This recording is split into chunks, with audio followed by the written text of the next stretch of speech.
Once again, you know what it is, and you know who it is, the Backyard Fisherman. We're at the 2025 Catfish Conference. We got a special guest here. He's going to introduce himself, and then we're going to get into this thing.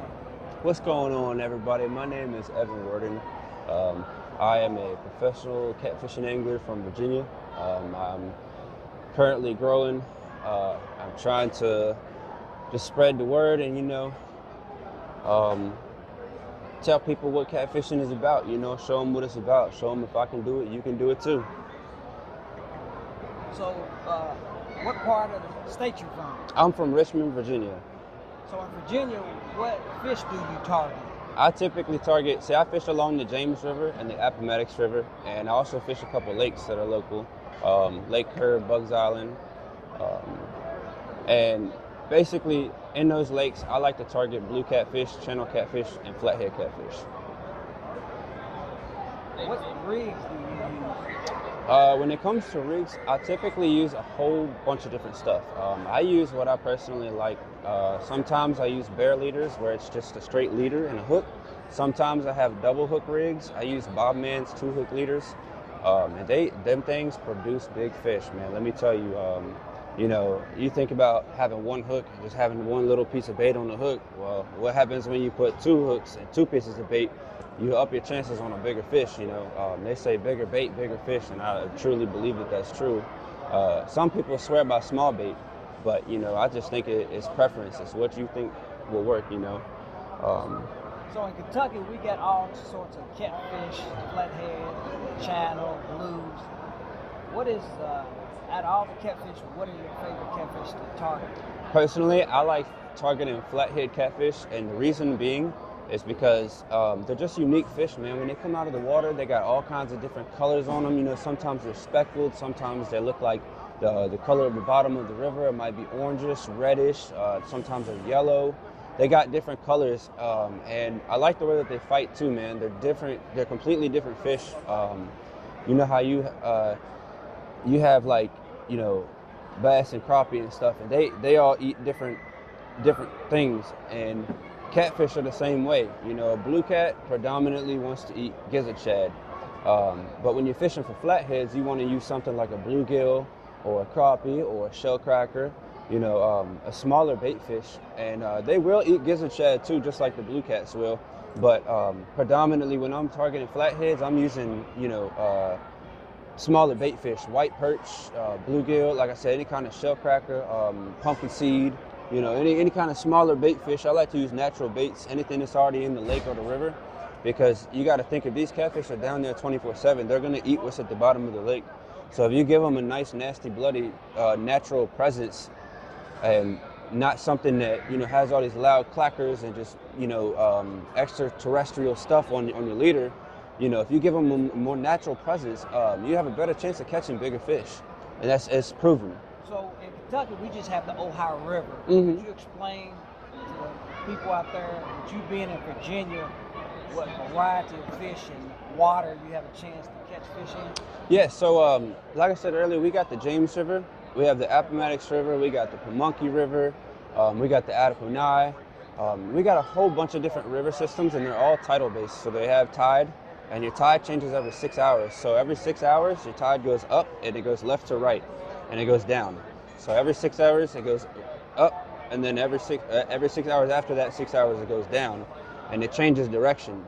And it's really interesting. A lot of the spots I fish depend on the tide. It depends on the tide. If the tide is going a certain way, then I'll set up on an area a certain way. When I'm looking at the graph and I'm looking at the bottom of the river, I also look for the way that the fish are turned. If the fish are turned against the current, then more than likely they could or could not be eaten, But if they're faced with the current, that means that they're chasing whatever, whatever's coming with it.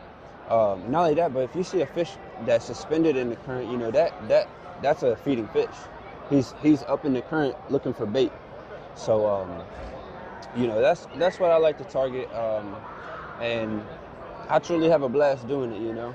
Fishing saved my life, man. That's why I keep coming out and I keep hitting the water, and I'm a part of a nonprofit organization on top of the companies that I'm sponsored by, and I get to take out veterans and get to experience that, and when you sit in a realm with a veteran for a couple hours and you get to understand what they go through, and giving them that peace on the water and being able to, it's a real good feeling, bro.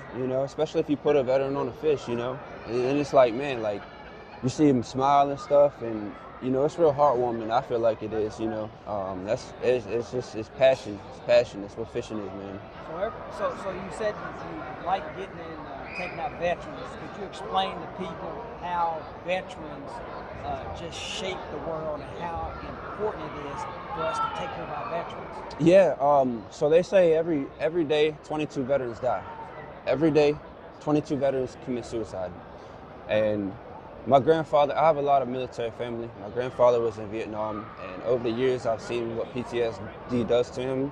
We have a house on Lake Kerr, and he's been able to go, throughout the years and fish. And fishing has really helped him with his PTSD, and I've learned that, and just by seeing it personally, And then when I found out about the organization Operation Vets with Nets, I had to get involved. There was no way I wasn't, I feel like we need to do more for our veterans. They don't get treated the way that they should. A lot of the veterans went to Vietnam, went to war, came back, and then were treated terrible. And that's something that's not talked about enough, It's not talked about enough. That's why veterans kill themselves every day. It's because people aren't there for them how we need to be. And giving an outlet like Operation Investment Nets, and having companies to back me like Mid-Atlantic and ATCO, and Mad Cats, just all the companies that have backed me and allowed me to do what I love to do, it's really like it's a blessing, bro. It's a blessing. So on another page, you have done all this thing. You're giving back to veterans. You're catching fish. What about your tackle? So my tackle, I run all Mid-Atlantic Catfish Co. tackle. You can see the logo there. And I've been sponsored by them for about 8 months. We actually started up about 8 months ago, so I got sponsored right when they started. And because they're local to Virginia, my loyalty is real, right? So I feel like if you're local to me, I need to support you. And whether it be a bait shop, whether it be, small business, whatever it may be, if you're local to me, I'm going to support you. And Mid-Atlantic has done a whole lot for me, bro, since I left the old company I was with, because I was sponsored by another company called Ironside Trophy Tackle, and I basically ended up, some stuff happened with them, and, I moved on and got sponsored by Mid-Atlantic, and I realized what it's like to really be taken care of by somebody when I joined Mid-Atlantic. Like, I got free tackles sent to me to try out, different stuff that's never been released. He's really like been there and paid for some of my tournament entries. Like, Paul's really been a great guy for me, man, to allow me to continue doing what I love. And like I said, it's just been nothing but blessings, really. And for me to be able to share that with other people, that makes me happy, bro. That's like my drive. My drive is to help others, and like I said, just tell them, hey, look, if I can do this, you can do it too. There's no limitations to it. Absolutely none. So if they want to contact you, they want to find some content on you, how can they contact you? Yeah, so I'm all over social media. I got TikTok, Facebook, Instagram. You can look me up at Evan, EVAN, Warden, WARDEN, like the game Warden. My TikTok is Evan Warden 4. So all you gotta do is put in my first, last name, and then the number 4, and you'll find me there. And I'm on live streams all the time, catfishing on the James River and Appomattox. I do go up to Lake Kerr, but I don't go up there as much as I typically fish the rivers. I'm more of a river guy than I am a lake guy. I'm learning the lakes, and that's really where the whole challenge comes in. It's like you can river fish all day, but if you go to a lake, it's a whole different scenario. It's a whole different scene. You don't have that current. You got undercurrent, but you don't have like steady flowing current. So it's awesome, bro. Fishing has really saved my life. It's been great for me. So you heard it here at the Backyard Fisherman YouTube channel. What do we always say? Till next time, peace and hot catfish grease. We'll catch you next. You have a good one.